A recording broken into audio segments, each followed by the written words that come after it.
나에게 풀지 못할 문제를 내는 자는 내 사위로 맞이할 것이다. 임금이 방을 붙이라 선언하고 사흘째 수백 명의 신하들이 떨어졌지요. 시시하구나. 나가라. 하지만 그때 동네 바보 칠성이가 나타나더니 제가 한번 문제를 내보겠습니다요.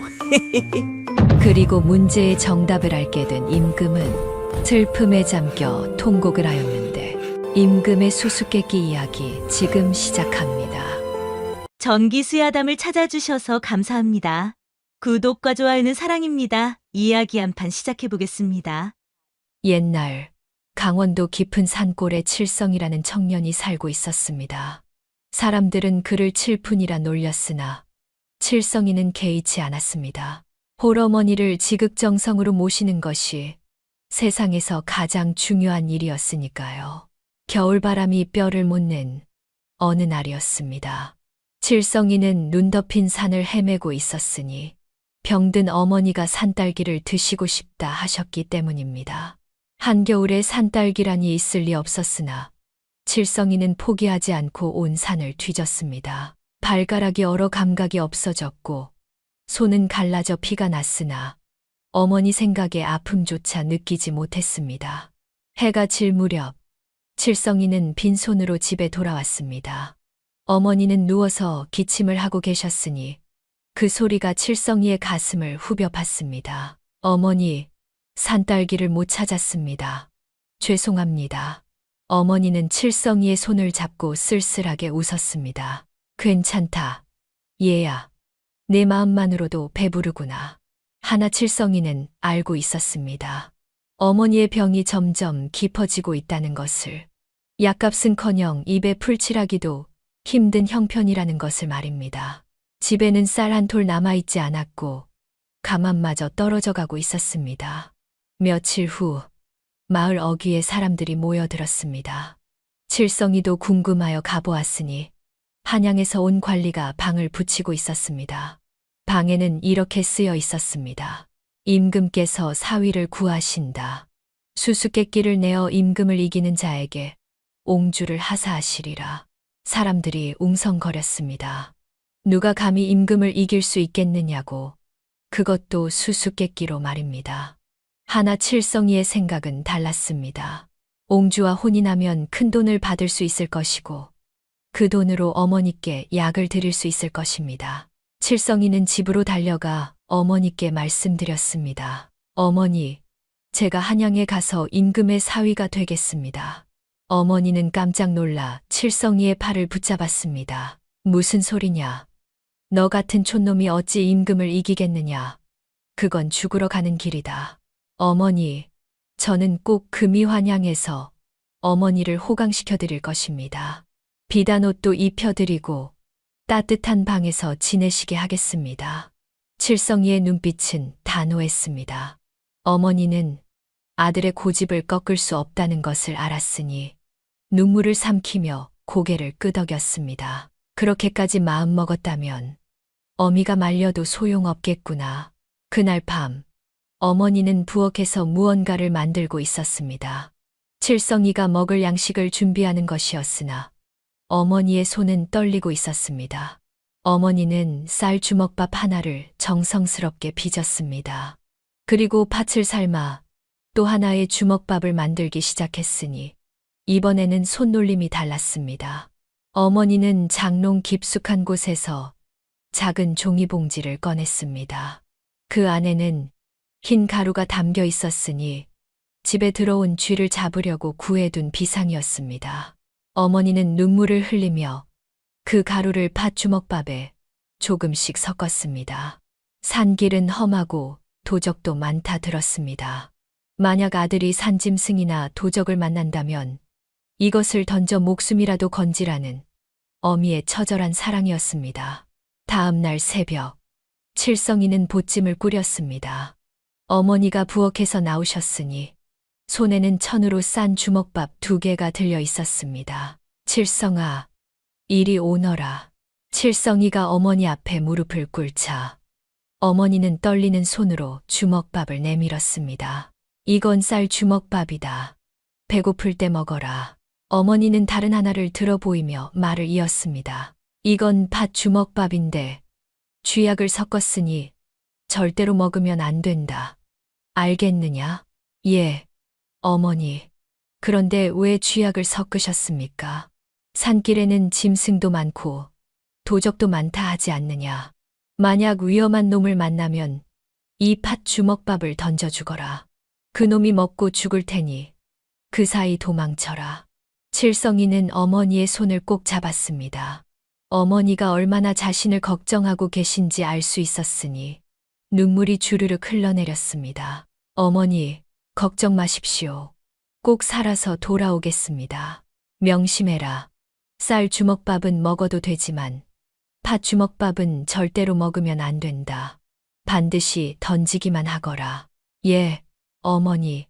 명심하겠습니다. 칠성이는 두 주먹밥을 소중히 보찜에 넣었습니다.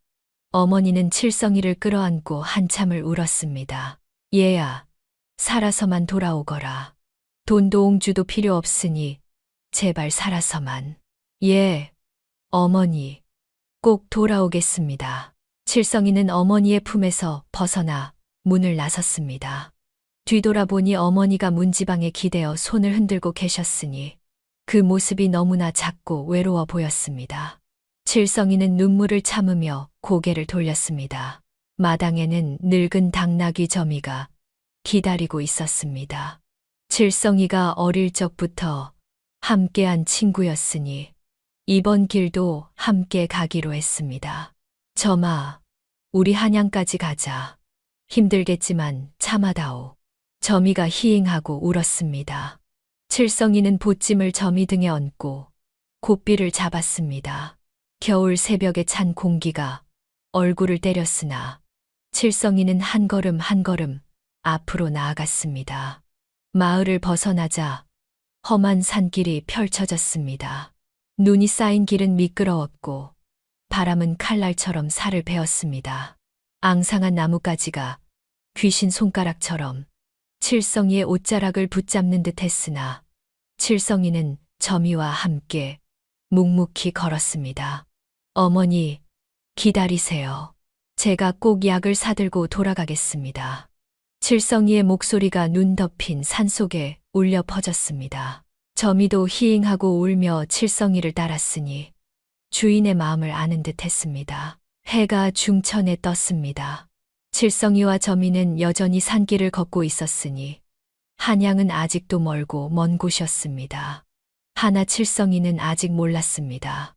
보찜 속에 든 팥 주먹밥이 얼마나 무서운 것인지, 그리고 그것이 앞으로 얼마나 기이한 일들을 일으킬지 말입니다. 해가 기울기 시작했습니다. 칠성이와 점이는 험한 고갯길을 오르고 있었으니 바람이 세차게 불어와 몸을 가누기 힘들 정도였습니다.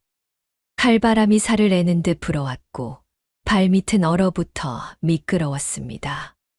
하늘에서 눈이 내리기 시작했습니다.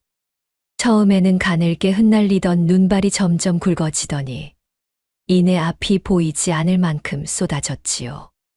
칠성이는 고삐를 꼭 잡고 걸었으나 점이가 자꾸 미끄러져 넘어질 뻔했습니다.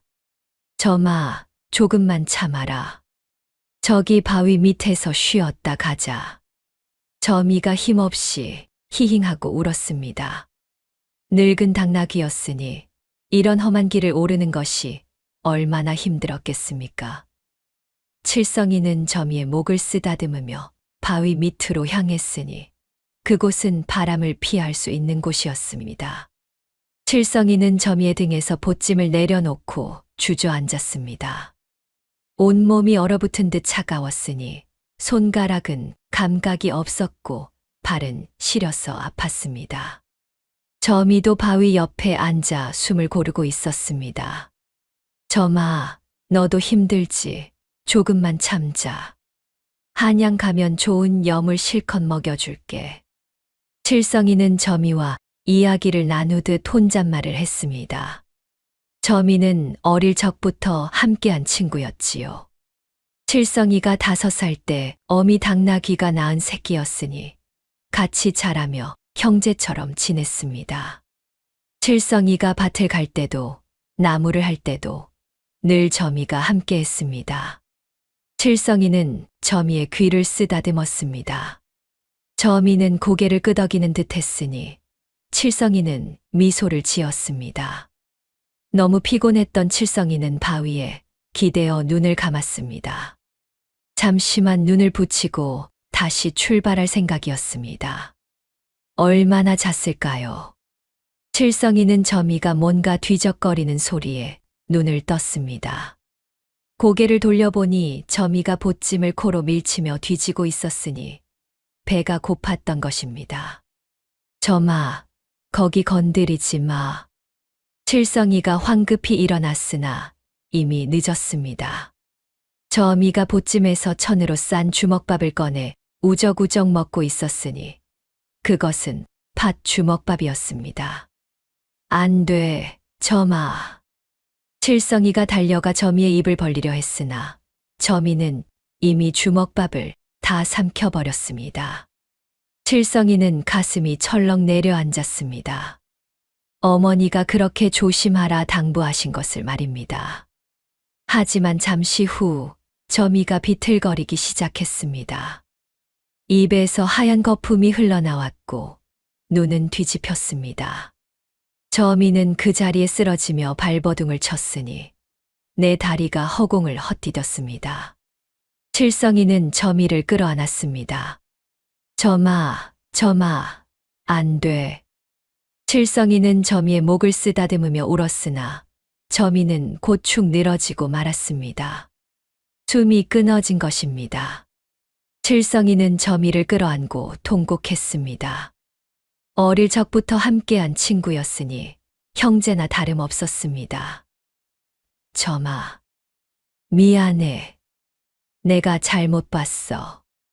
내가 더 조심했어야 했는데. 칠성이는 한참을 울다가 점이의 시신을 바위 옆에 눕혔습니다. 손으로 흙을 파서 덮어주고 싶었으나 땅이 얼어붙어 파낼 수가 없었습니다. 칠성이는 눈물을 닦으며 일어났습니다. 점이를 여기 두고 가야 했으니 가슴이 찢어지는 것 같았지요. 보찜을 등에 메고 몇 걸음 걷다가 칠성이는 뒤를 돌아보았습니다. 점이의 시신이 바위 옆에 누워 있었으니 그 모습이 너무나 외로워 보였습니다. 칠성이는 다시 눈물이 났으나 참고 앞으로 걸었습니다. 그때였습니다. 하늘에서 까마귀 2마리가 날아 내려왔습니다. 까악 울며 점이의 시신 위에 앉더니 날카로운 부리로 눈과 혀를 쪼아 먹기 시작했습니다. 이 나쁜 놈들, 썩 물러가. 칠성이가 돌을 집어 던졌으나 까마귀들은 피하지 않고 계속 쪼아댔습니다. 칠성이는 주저앉아 또다시 울었습니다. 점이가 저렇게 당하는데 막을 수도 없다니 너무나 비참했지요. 한참 후 까마귀들이 배를 채우고 날아가려는 순간이었습니다. 한 마리가 갑자기 비틀거리더니 바위 위에 떨어졌습니다. 까악 하는 비명과 함께 발버둥을 치다가 축 늘어졌습니다.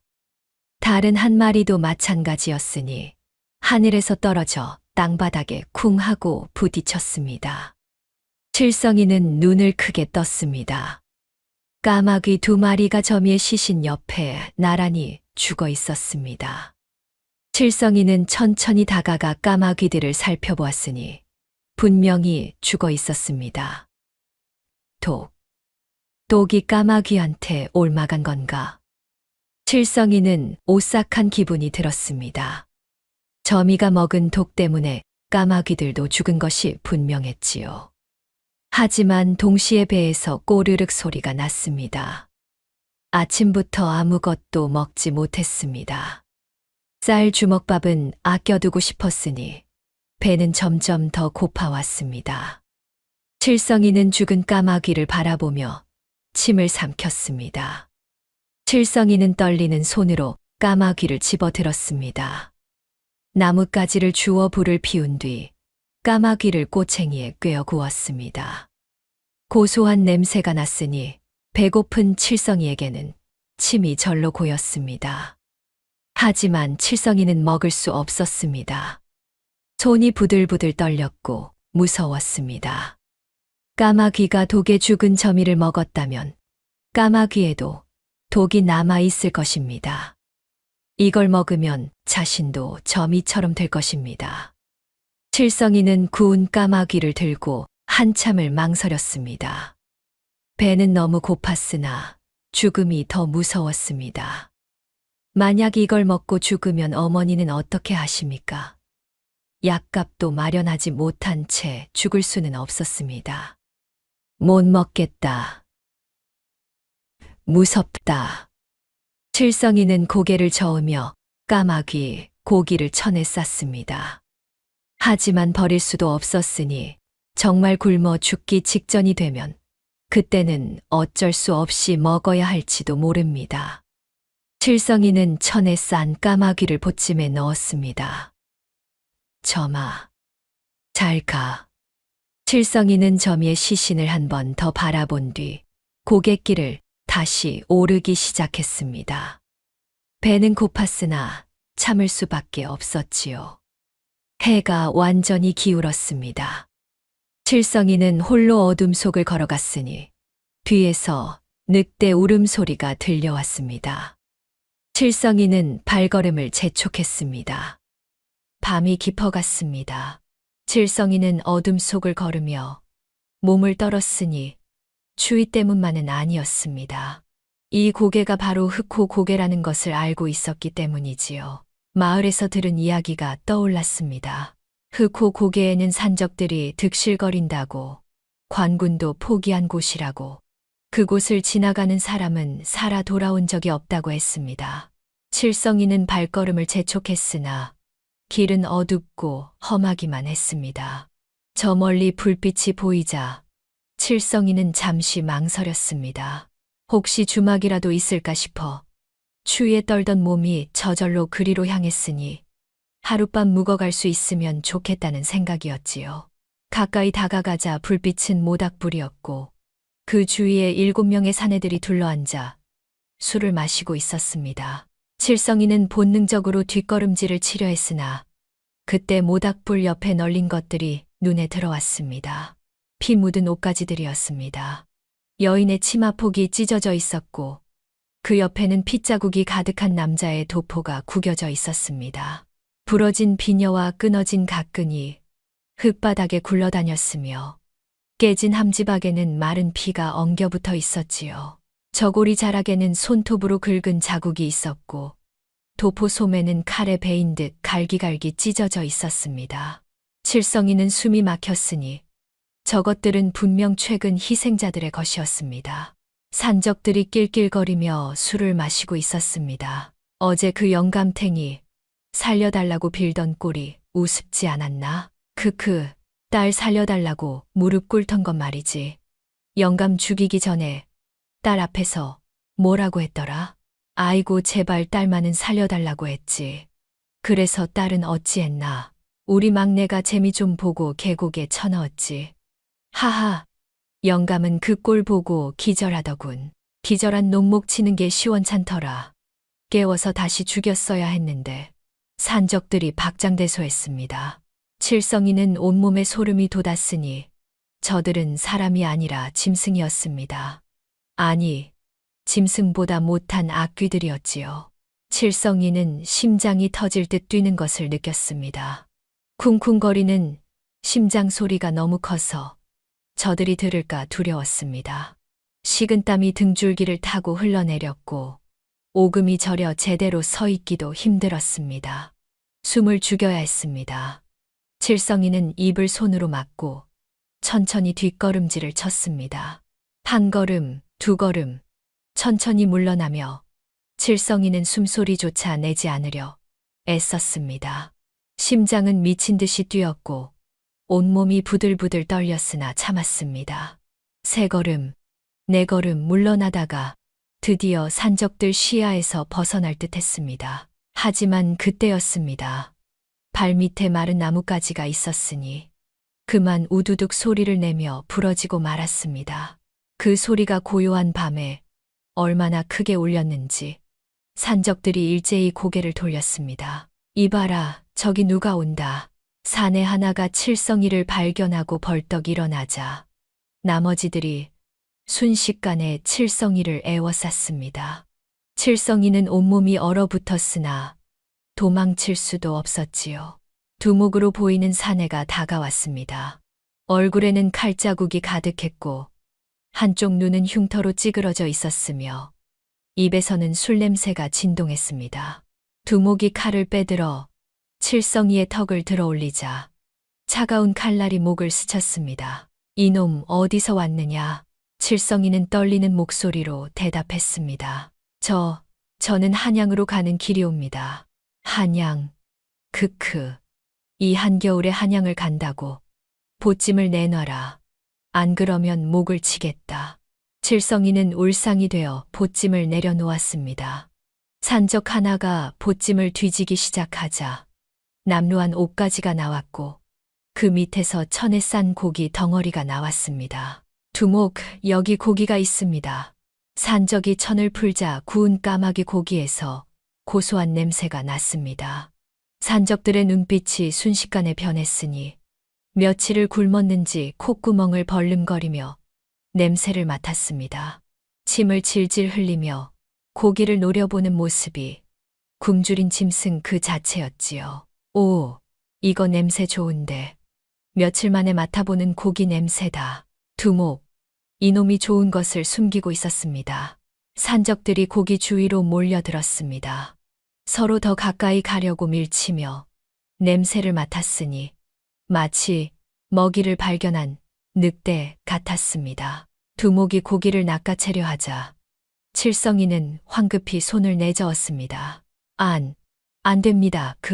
그건 뭐가 안 돼. 칠성이는 말하려 했으나 공포에 질려 목소리가 나오지 않았습니다. 독이 들었다고 먹으면 안 된다고 말해야 하는데 입이 떨려 제대로 나오지 않았지요. 그건 먹으면 어쩌란 말이냐. 혼자 처먹으려고 아끼는 거지? 두목이 칼을 휘둘러 칠성이의 뺨을 때리자 칠성이는 바닥에 나동그라졌고 입에서 피가 흘러나왔습니다.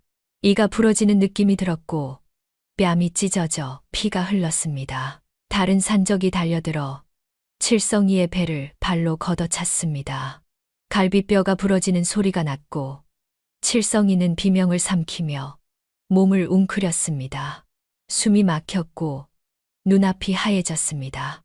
또 다른 산적이 칠성이의 등을 짓밟았으니 뼈가 으스러지는 것 같았지요. 칠성이는 의식이 흐려지는 것을 느꼈으나 정신을 잃을 수는 없었습니다. 칠성이는 몸을 웅크린 채 떨었으나 산적들은 이미 고기에만 정신이 팔려 있었습니다.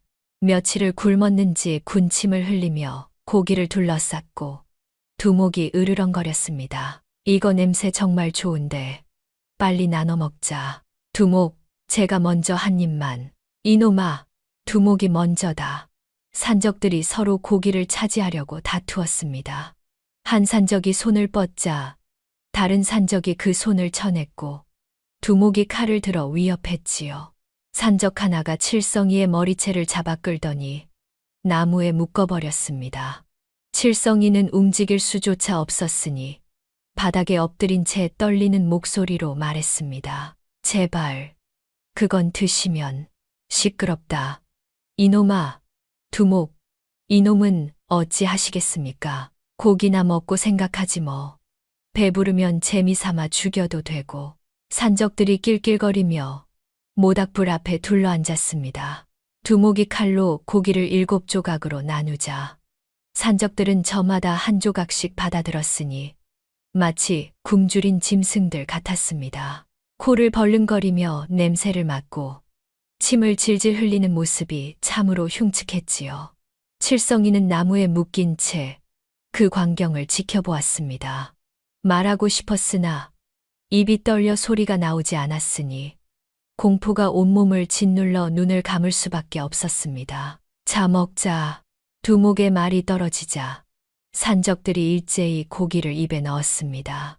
개걸스럽게 뜯어먹는 소리가 밤 공기를 찢었으니 칠성이는 그저 떨 수밖에 없었습니다. 산적들이 고기를 입에 넣고 씹기 시작했습니다.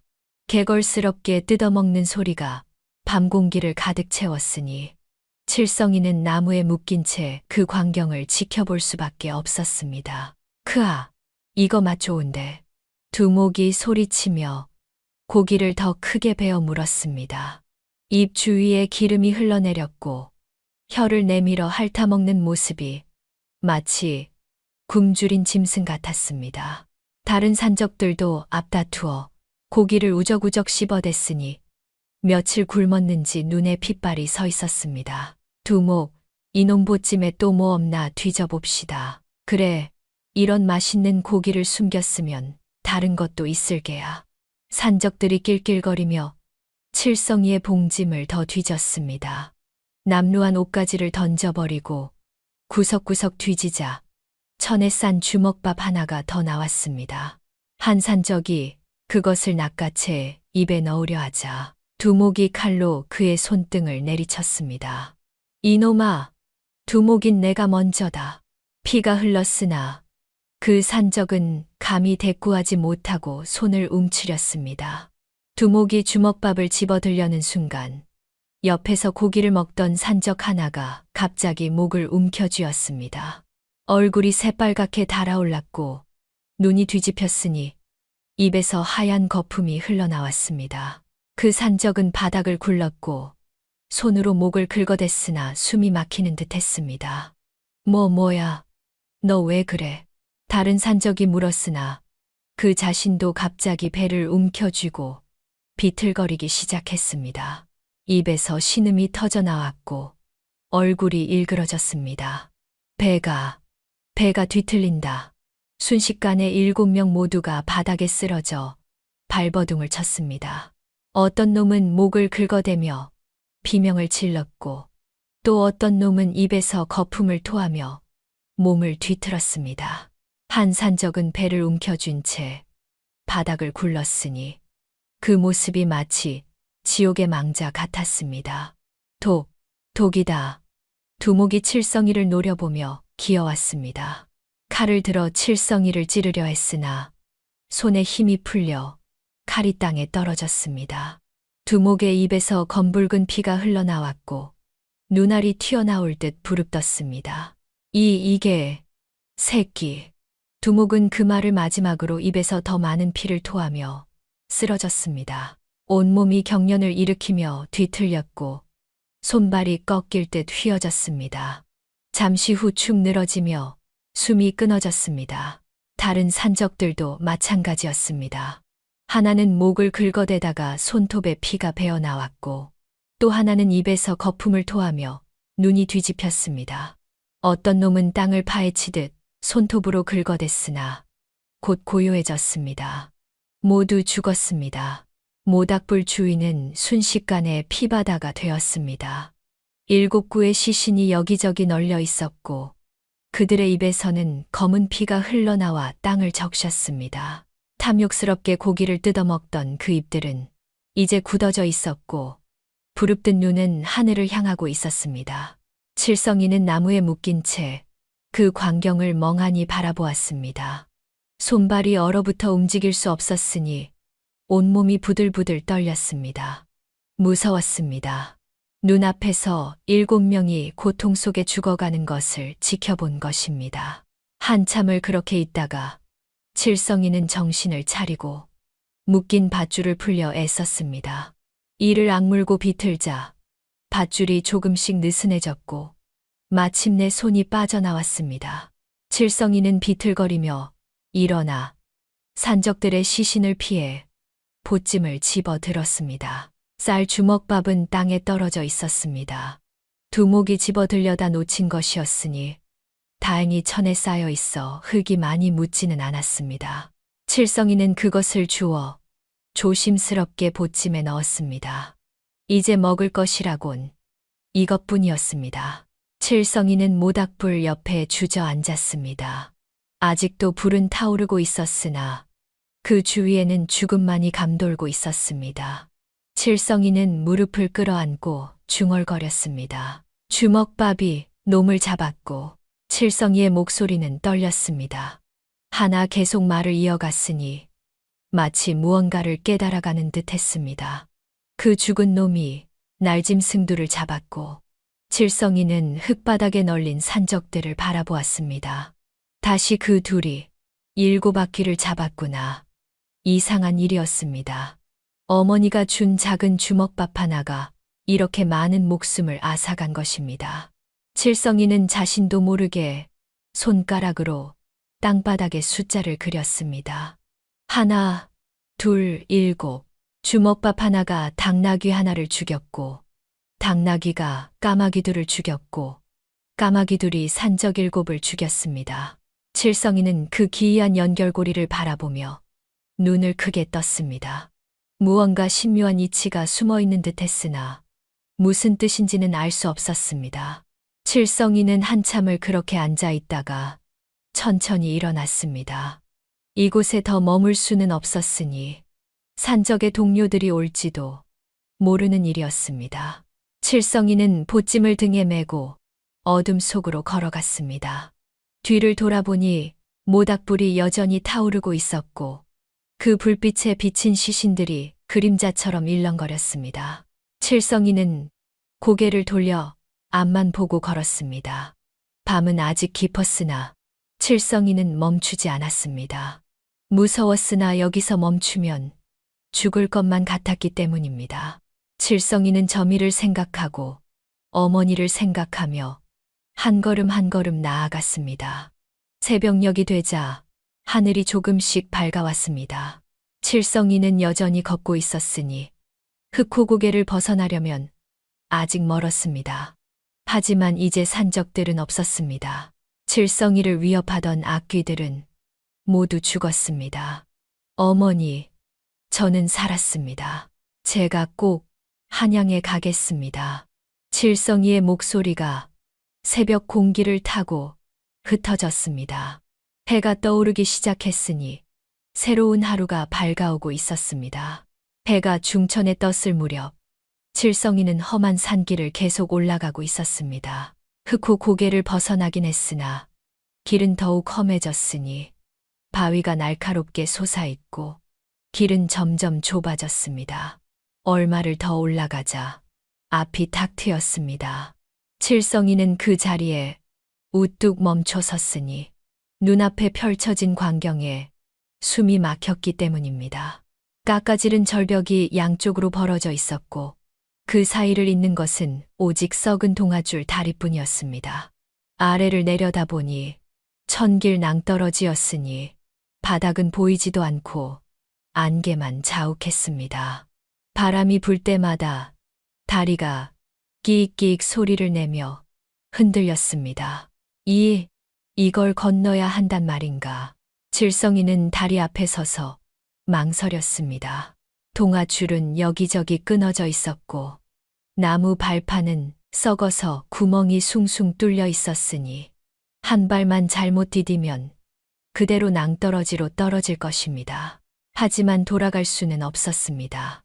뒤로 가면 다시 흑호 고개를 지나야 하고 그곳에는 산적의 동료들이 있을지도 모르기 때문입니다. 칠성이는 이를 악물고 다리에 발을 디뎠습니다. 첫 발을 내딛자 다리가 크게 흔들렸습니다. 칠성이는 황급히 동아줄을 붙잡았으나 줄이 사가서 손에서 부스러졌으니 비명을 삼키며 중심을 잡을 수밖에 없었습니다. 어머니, 살려주십시오. 칠성이는 한 발 한 발 조심스럽게 내디뎠습니다. 바람이 불 때마다 다리가 좌우로 흔들렸고 발판은 발을 디딜 때마다 삐걱거렸습니다. 아래를 보지 않으려 애썼으나 바람에 실려 올라오는 계곡의 소리가 귓전을 때렸으니 그 소리는 마치 저승에서 부르는 소리 같았습니다. 중간쯤 왔을 때였습니다.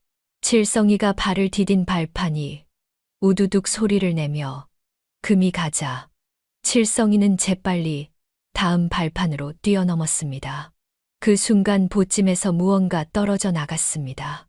쌀 주먹밥이었습니다. 천에 쌓인 채 공중으로 날아가더니 저 아래 안개 속으로 떨어져 갔으니 칠성이는 손을 뻗었으나 잡을 수 없었습니다. 마지막 양식이 사라진 것입니다. 하지만 슬퍼할 겨를이 없었습니다. 지금은 목숨을 건지는 것이 먼저였으니 칠성이는 다시 앞으로 나아갔습니다. 온몸이 땀으로 젖었고 다리는 후들거렸으나 멈출 수 없었습니다. 한 걸음 한 걸음 나아가다 보니 마침내 반대편 절벽이 가까워졌습니다. 칠성이는 마지막 힘을 다해 뛰어올랐고 절벽 가장자리를 간신히 붙잡아 팔에 힘을 주어 몸을 끌어올렸습니다. 온몸에 힘을 쥐어짜낸 끝에 드디어 땅을 밟을 수 있었습니다. 칠성이는 땅바닥에 엎드려 헐떡였으니 저승 문턱을 넘어온 기분에 온몸이 풀려 일어설 수조차 없었습니다. 한참을 누워 있다가 칠성이는 천천히 일어나 숨을 고른 뒤 주위를 살폈습니다. 그때 저 앞쪽에 무언가 이상한 광경이 눈에 들어왔습니다. 큰 바위 옆에 노루 한 마리가 쓰러져 있었습니다. 이미 죽은 지 오래된 듯 움직임이 없었으니 칠성이는 조심스럽게 다가갔습니다. 그런데 더 놀라운 것은 그 노루를 둘러싸고 있는 것들이었습니다. 독수리 5마리가 노루 주위를 빙 둘러싸고 서 있었습니다. 날개를 접은 채 고개를 숙이고 가만히 서 있었으니 마치 죽은 자를 지키는 파수꾼 같았습니다. 칠성이는 숨을 죽인 채 그 광경을 지켜보았습니다. 독수리들은 노루를 쪼아먹지 않았습니다. 그저 둘러싸고 서 있을 뿐이었으니 배가 고플 텐데도 움직이지 않았습니다. 가끔 고개를 들어 노루를 내려다보다가 다시 고개를 숙였으나 부리를 대지는 않았습니다. 칠성이는 이상하다고 생각했습니다. 독수리는 죽은 짐승을 뜯어먹는 새가 아닙니까? 그런데 저렇게 먹지도 않고 지키기만 하다니 무슨 일입니까? 칠성이는 조금 더 가까이 다가가 노루를 살펴보았습니다. 노루의 입가에는 하얀 거품 같은 것이 말라붙어 있었고 배는 부풀어 올라 있었으니 칠성이는 순간 깨달았습니다. 독에 죽은 거구나. 노루가 무언가 잘못된 것을 먹고 죽은 것입니다. 그렇다면 아까 떨어뜨린 주먹밥 부스러기를 먹었을지도 모릅니다. 칠성이는 오싹한 기분이 들었으나 동시에 신기했습니다. 독수리들은 알고 있는 것입니다. 저 노루가 독에 죽었다는 것을, 그래서 먹으면 안 된다는 것을 말입니다. 짐승의 본능으로 죽음의 냄새를 맡은 것이었으니 배가 고파도 욕심을 부리지 않는 것입니다. 칠성이는 산적들을 떠올렸습니다.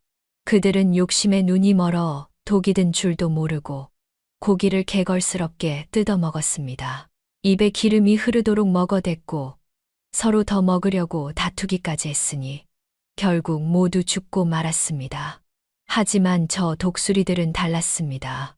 짐승이지만 사람보다 현명했으니 죽음 앞에서 욕심을 부리지 않았습니다.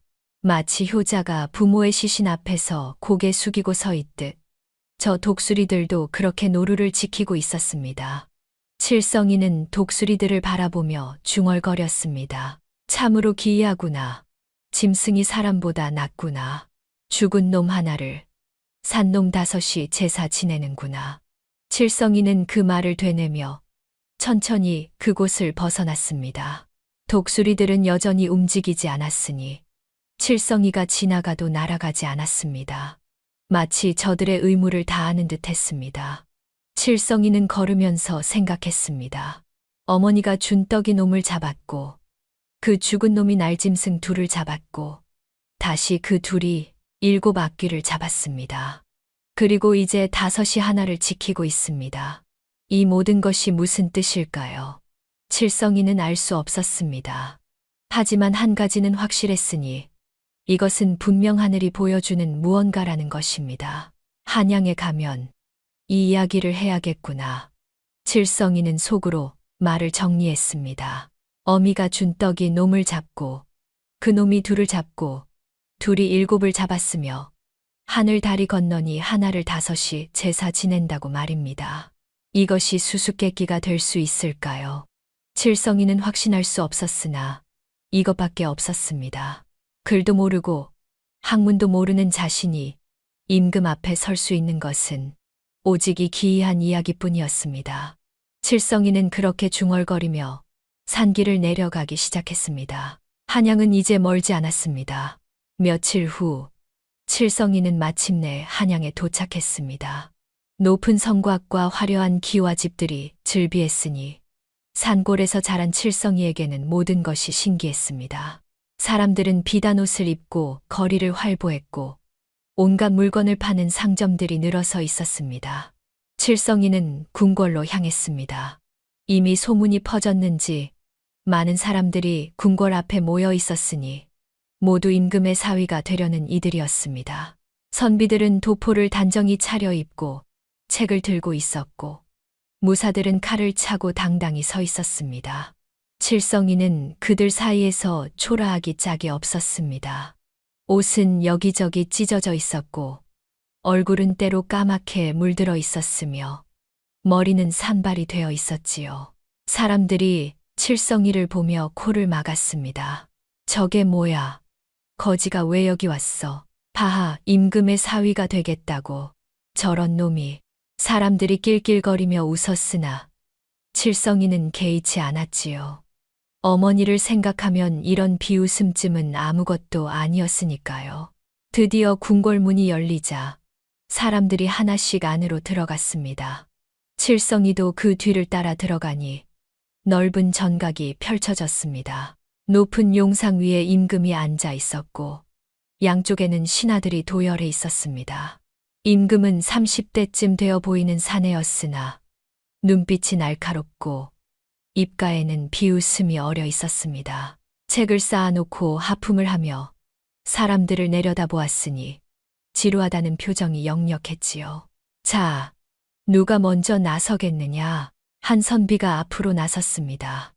백발의 노학자였으니 평생 경서를 연구한 이였습니다. 소인이 문제를 내겠사옵니다. 하늘의 이치를 담은 주역에서 건괴와 곤괴의 관계는 무엇이옵니까?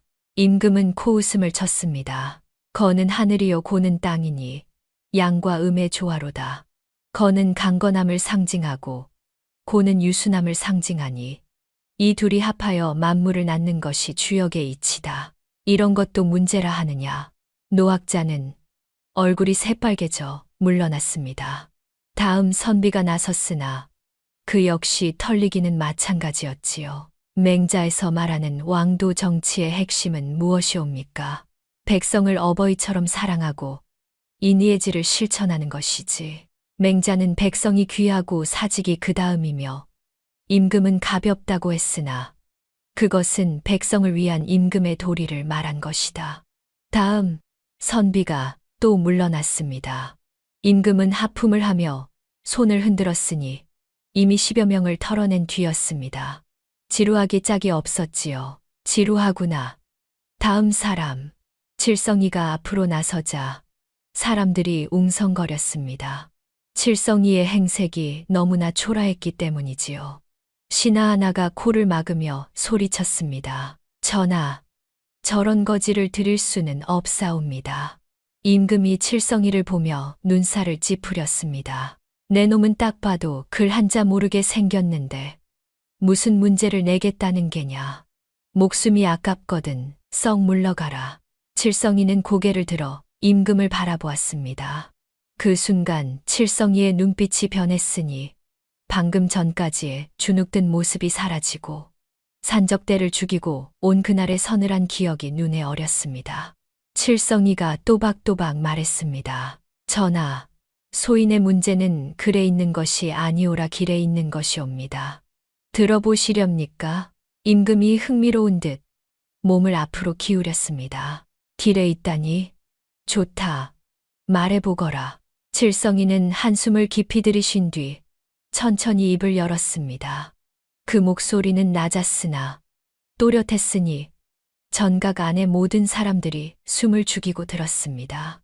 어미가 준 떡이 놈을 잡고 잠시 침묵이 흘렀습니다. 칠성이는 계속 말을 이어갔습니다. 그 죽은 놈이 날짐승 둘을 잡고 사람들이 웅성거리기 시작했습니다. 무슨 소리인지 알 수 없었지요. 칠성이는 목소리를 높였습니다. 다시 그 둘이 7앞귀를 잡더이다. 전각이 술렁거렸습니다. 신하들이 서로를 보며 고개를 갸우뚱했으니 이런 수수께끼는 들어본 적이 없었습니다.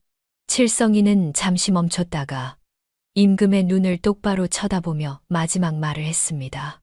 목숨 걸고 하늘 다리 건너니 죽은 놈 하나를 산 놈 5이 제사 지내더이다. 칠성이는 임금을 노려보며 물었습니다. 이게 도대체 무슨 해괴한 꼴인지 천하제일가는 전하께서는 아시겠나이까? 좌중이 찬물을 끼얹은 듯 조용해졌습니다.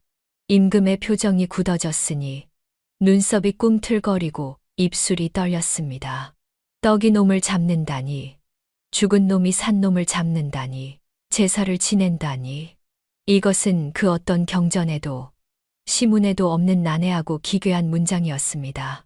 단순한 말장난이라 치부하기엔 칠성이의 기세가 너무나 생생했고 그 눈빛이 너무나 서늘했지요. 임금은 입을 열려다 다물었습니다. 떡이 어떻게 놈을 잡는단 말입니까?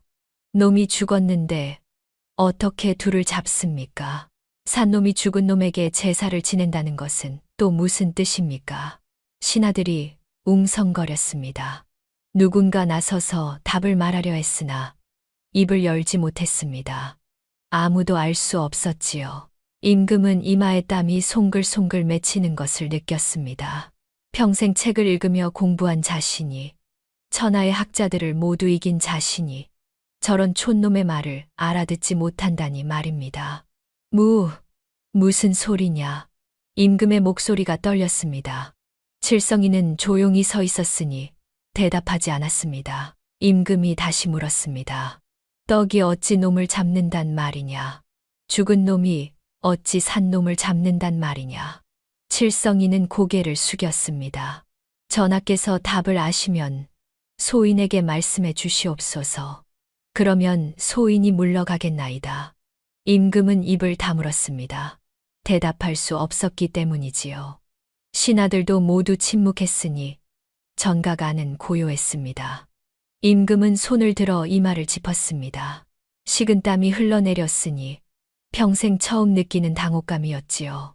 천하의 학자들 앞에서 답을 못하다니 이 무슨 창피인가요? 짐이 생각할 시간을 주겠다. 7일 안에 답을 찾으리니 그대는 물러가 기다리거라. 칠성이는 깊이 절을 올렸습니다. 황공하옵니다, 전하. 칠성이가 물러나자 전각은 여전히 술렁거렸습니다. 임금은 용상에 앉아 칠성이의 뒷모습을 바라보았으니 그 눈빛에는 당혹감과 분노가 뒤섞여 있었습니다. 칠성이는 궁궐 한쪽에 마련된 방에 머물게 되었습니다. 사실 방이라기보다는 감옥에 가까웠으니 좁고 어두운 곳이었습니다. 하지만 칠성이는 개의치 않았지요.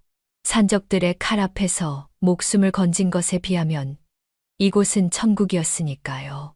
한편 임금은 밤새 서책을 뒤지고 있었습니다. 촛불을 밝히고 주역을 펼쳤고 맹자를 읽었으며 논어를 뒤졌으나 답은 나오지 않았습니다. 떡이 놈을 잡는다는 것이 도대체 무슨 뜻입니까? 임금은 중얼거리며 책장을 넘겼습니다.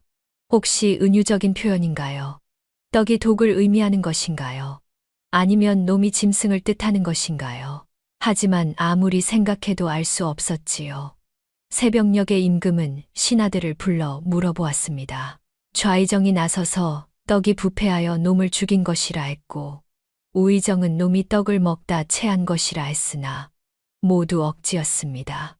임금은 고개를 저으며 신하들을 내보냈으니 혼자 방에 앉아 이마를 짚었습니다. 머리가 지끈거렸고 눈은 충혈되어 있었습니다. 이튿날도 마찬가지였습니다. 임금은 밥도 제대로 먹지 않고 책만 뒤졌으나 답은 나오지 않았습니다. 죽은 놈이 둘을 잡는다는 것은 또 무슨 뜻입니까? 죽었으면 아무것도 할 수 없는 게 아닙니까? 임금은 여러 가능성을 생각해 보았습니다. 귀신이 잡은 것인지, 시체에서 나온 도끼가 새들을 죽인 것인지, 아니면 하늘에 버린지 말입니다. 하지만 아무리 생각해도 앞뒤가 맞지 않았으니 임금은 책상을 탁 쳤습니다. 분노가 치밀어 올랐지요. 평생 공부한 자신이 저런 촌놈의 말을 알아듣지 못한다니. 이 무슨 수치입니까? 한편 칠성이는 작은 창문으로 달을 바라보고 있었습니다. 보름달이 밝게 빛나고 있었으니 고향의 달과 같았습니다. 칠성이는 어머니가 지금쯤 병상에 누워 계실 것을 생각하며 눈물을 닦았습니다. 약도 없이 고통스러워 하실 것이고 아들을 기다리며 문 앞을 바라보실 것입니다. 칠성이는 속으로 중얼거렸습니다. 조금만 기다리시라고, 자신이 꼭 돌아가겠다고 말입니다. 배는 고팠으나 참을 수 있었지요. 어머니를 생각하면 이 정도 배고픔쯤은 아무것도 아니었으니까요. 그때 문 밖에서 인기척이 들렸습니다. 칠성이가 고개를 돌리니 젊은 여인이 문틈으로 들어왔습니다. 비단 옷을 입은 것으로 보아 신분이 높은 분이었지요. 누구십니까? 여인은 조용히 칠성이 앞에 앉으며 자신이 옹주라고 말했습니다. 칠성이는 황급히 절을 올렸습니다. 황공하옵니다, 옹주마마. 옹주는 칠성이를 살펴보았습니다. 남루한 옷에 때 묻은 얼굴이었으나 눈빛만은 맑았습니다. 옹주가 칠성이에게 왜 이곳에 왔느냐고 물으니 칠성이는 고개를 저으며 대답했습니다. 아니옵니다. 소인은 어머니의 약값을 마련하려 왔을 뿐이옵니다. 소인의 어머니는 병들어 누워 계시옵니다. 약을 사드리고 싶으나 돈이 없어 이곳에 오면 돈을 벌 수 있을까 싶어 왔사옵니다. 옹주는 칠성이의 얼굴을 가만히 바라보았습니다. 거짓말을 하는 것 같지 않았으니 그 눈빛이 너무나 진실했기 때문입니다. 옹주는 칠성이에게 그래서 그 이상한 수수께끼를 낸 것이냐고 물었습니다. 예, 소인이 겪은 일을 말씀드린 것이옵니다. 옹주는 잠시 생각하다가 일어나며 기다리라고 말했습니다. 옹주가 사라진 뒤 칠성이는 다시 달을 바라보았습니다. 옹주가 무슨 생각을 하는지 알 수 없었으나 칠성이는 그저 어머니만 생각했지요. 사흘이 지났습니다. 임금은 여전히 답을 찾지 못하고 있었습니다. 눈 밑에는 시커먼 다크서클이 생겼고 얼굴은 창백했으며 손은 부들부들 떨렸습니다. 입술은 바싹 말라 갈라져 있었고 머리는 헝클어져 있었습니다. 임금은 산 놈이 죽은 놈을 지킨다는 말을 되뇌며 책을 뒤졌으나 답은 나오지 않았습니다. 분노를 참지 못하고 책을 집어던지자 책이 바닥에 떨어지며 흩어졌으나 임금은 개의치 않았습니다. 분노와 좌절이 뒤섞인 얼굴로 창밖을 바라보았지요. 신하들도 지쳐 있었습니다. 밤낮으로 책을 뒤졌으나 아무도 답을 찾지 못했으니 전각은 무거운 침묵에 잠겼습니다. 어떤 신하는 주역의 궤를 펼쳐 해석해 보았고 어떤 신하는 불경까지 뒤졌으나 소용없었습니다. 나흘째, 닷새째가 지났습니다. 임금은 점점 더 피폐해졌으니 밥도 먹지 않고 잠도 자지 않았습니다. 뺨은 푹 꺼졌고 눈은 핏발이 서 있었으며 온몸이 가느다란 실에 매달린 듯 위태로웠지요. 옹주가 걱정하며 찾아왔으나 임금은 그저 손을 내저으며 물러가라고 했습니다. 아비는 괜찮다. 하지만 괜찮지 않았습니다. 임금의 자존심이 무너지고 있었으니 평생 쌓아온 지식이 한순간에 무너지는 기분이었지요. 천하의 학자들을 이긴 자신이 저런 촌놈 앞에서 무릎을 꿇게 될 줄은 꿈에도 몰랐습니다. 드디어 7일이 되었습니다. 임금은 용상에 앉아 칠성이를 불렀습니다. 칠성이가 들어와 절을 올리자 임금은 지친 목소리로 말했습니다. 그대가 이겼다. 신하들이 술렁거렸습니다. 임금이 졌다니 이게 무슨 일입니까? 하지만 임금은 계속 말을 이어갔습니다. 짐이 답을 찾지 못했다. 임금의 목소리는 떨렸습니다. 평생 처음 인정하는 패배였으니 그 말을 내뱉는 것이 얼마나 힘들었는지 모릅니다. 떡이 놈을 잡는다는 것도, 죽은 놈이 산 놈을 잡는다는 것도 산 놈이 죽은 놈을 지킨다는 것도 짐은 알 수 없구나. 칠성이는 고개를 숙인 채 조용히 서 있었습니다. 임금은 한참을 망설이다가 입을 열었습니다. 그대, 이제 답을 말하겠느냐? 칠성이는 천천히 고개를 들어 임금을 바라보았습니다. 그 눈빛에는 슬픔이 어려 있었지요. 칠성이는 천천히 입을 열었습니다. 그 목소리는 낮았으나 전각 안 모든 사람들이 듣기에 충분했지요. 전하, 이것은 수수께끼가 아니옵니다. 소인이 이곳까지 오며 겪은 지옥도이옵니다. 임금이 몸을 앞으로 기울였습니다. 신하들도 숨을 죽이고 칠성이를 바라보았습니다. 소인의 어머니는 병들어 누워 계셨사옵니다. 약값을 마련하려 이곳에 오기로 했으나 어미는 산길에 도적이 많다며 주먹밥 2개를 싸주셨습니다. 하나는 쌀 주먹밥이었고 하나는 팥 주먹밥이었사옵니다. 칠성이는 잠시 멈췄다가 말을 이었습니다. 팥 주먹밥에는 쥐약을 섞으셨사옵니다. 만약 도적을 만나면 그것을 던져 목숨을 건지라 하셨지요. 하지만 칠성이의 목소리가 떨렸습니다. 소인과 함께 가던 당나귀 저미가 배가 고파 그 팥 주먹밥을 먹고 말았습니다. 그 자리에서 입에 거품을 물고 죽었사옵니다. 어미가 준 떡이 놈을 잡은 것이옵니다. 전각이 숨소리조차 들리지 않을 만큼 고요해졌습니다. 칠성이는 계속 말했습니다. 죽은 저미의 시신에 까마귀 2마리가 내려와 눈과 혀를 쪼아 먹었사옵니다. 하지만 그 까마귀들도 곧 비틀거리며 죽었사옵니다. 독이 오마간 것이지요. 그 죽은 놈이 날짐승 2를 잡은 것이옵니다. 임금의 얼굴이 굳어졌습니다. 신하들도 놀라 서로를 바라보았습니다. 소인은 배가 고팠사옵니다. 그래서 죽은 까마귀를 구워 먹었고 남은 것을 보찜에 넣었사옵니다. 흑호 고개를 넘다가 산적 7명을 만났사옵니다. 칠성이의 목소리가 낮아졌습니다. 그들은 참으로 악독한 놈들이었사옵니다. 지나가는 아녀자를 희롱하고 노인을 베는 짐승만도 못한 자들이었지요. 그들이 소인의 보찜을 뒤져 까마귀 고기를 찾아냈사옵니다. 칠성이는 눈을 감았습니다. 소인은 독이 들었다고 말하려 했으나 무서워서 말이 나오지 않았습니다. 산적들은 소인을 나무에 묶고 고기를 나눠 먹었사옵니다. 개걸스럽게 뜯어먹더니 얼마 후 모두 목을 부여잡고 피를 토하며 죽었사옵니다. 다시 그 둘이 7바퀴를 잡은 것이옵니다. 임금은 손으로 입을 막았습니다. 신하들은 충격에 빠져 말을 잇지 못했습니다. 칠성이는 마지막 말을 했습니다. 하늘 다리를 건너다 쌀 주먹밥을 떨어뜨렸사옵니다. 다리를 건너니 노루 1마리가 죽어 있었고 그 주위를 독수리 5마리가 둘러싸고 있었사옵니다. 칠성이는 고개를 들어 임금을 바라보았습니다.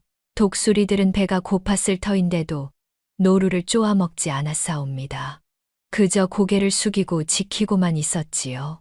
짐승도 죽음의 냄새를 맡고 욕심을 부리지 않았사옵니다. 죽은 놈 하나를 산 놈 5이 제사 지낸 것이옵니다. 칠성이는 깊이 절을 올렸습니다. 전하, 이것이 소인이 한양까지 오며 겪은 일이옵니다.